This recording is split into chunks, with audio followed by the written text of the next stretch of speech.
in 2011. Good luck.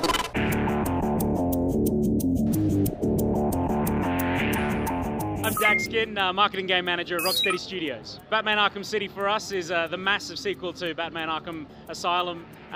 This time we're taking the action out of the asylum onto the streets of Gotham. Here at E3 we're unveiling a big new announce for us, which is playable Catwoman. So bringing Catwoman into the experience for gamers in Batman Arkham City really gave us the opportunity to allow gamers to kind of indulge their dark side, take a bit of a walk on the wild side. Obviously Catwoman, she's not a good guy in the way that Batman is, so playing as Catwoman, you know, you get to steal stuff, you get to destroy some property, you get to be a bit of a nasty villain. And this kind of operates in counterpoint to the role as Batman, but it's still a Batman game at the end of the day. Catwoman accounts for about 10% of the gameplay experience, so she's a lot more than a cameo, but Batman is still the main attraction. The insane thing about Arkham City is that all of the inmates who were in Arkham Asylum, as well as all of the prisoners that were in Blackgate Prison, have all been transferred into this huge, sprawling super prison right in the heart of Gotham City. So the likes of Joker, Harley, there's Two-Face, obviously Catwoman is in there as an inmate as well, Penguin's there, Riddler's there, Calendar Man, Zaz. This is a crazy situation, and Batman knows this ticking time bomb is going to explode out onto the streets of Gotham. All of these villains are really pursuing their own motivations within Arkham City, so Batman has to take them down on their terms. Obviously, someone like Two-Face is not doing the same kind of thing that someone like the Riddler is. Take Penguin, he's really fighting a war against Joker at the same time as trying to take down Batman in his own way. So there's this lovely sort of power struggle, there's this turf war that's always simmering in the background throughout the entire game experience. So as Batman, you're really fighting crime. As Catwoman, you're sort of using the chaos of this game world to really take advantage of what's important to her. Bottom line is, Catwoman always takes care of number one. The opportunity to play as Catwoman is something that has been designed as an integral part of Batman's entire narrative throughout the game. So, you know, if players are really excited about Arkham City, because they can see that this is the next phase for us in delivering the ultimate Batman experience, they're not going to be disappointed. Catwoman, like I said, really offers the opportunity to just change the pace up a little bit.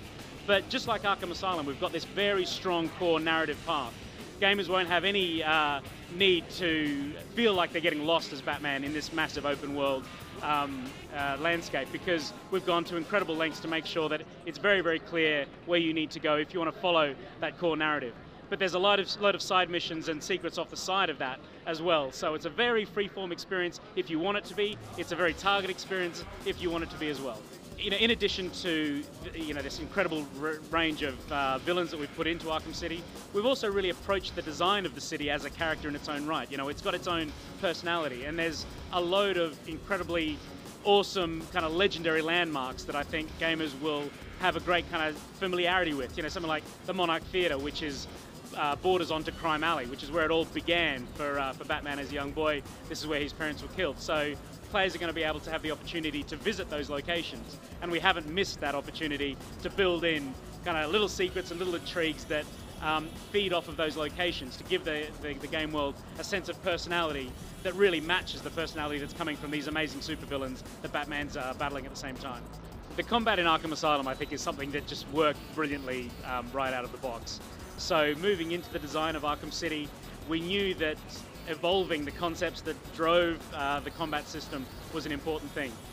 The sense that you had in Arkham Asylum of a group of guys facing you down but coming at you individually, we wanted to break that open so a group of guys come at you simultaneously. And that's where we've really stepped it up a gear within Arkham City. We've got double and triple simultaneous attacks, but also armed Batman with double and triple simultaneous counters.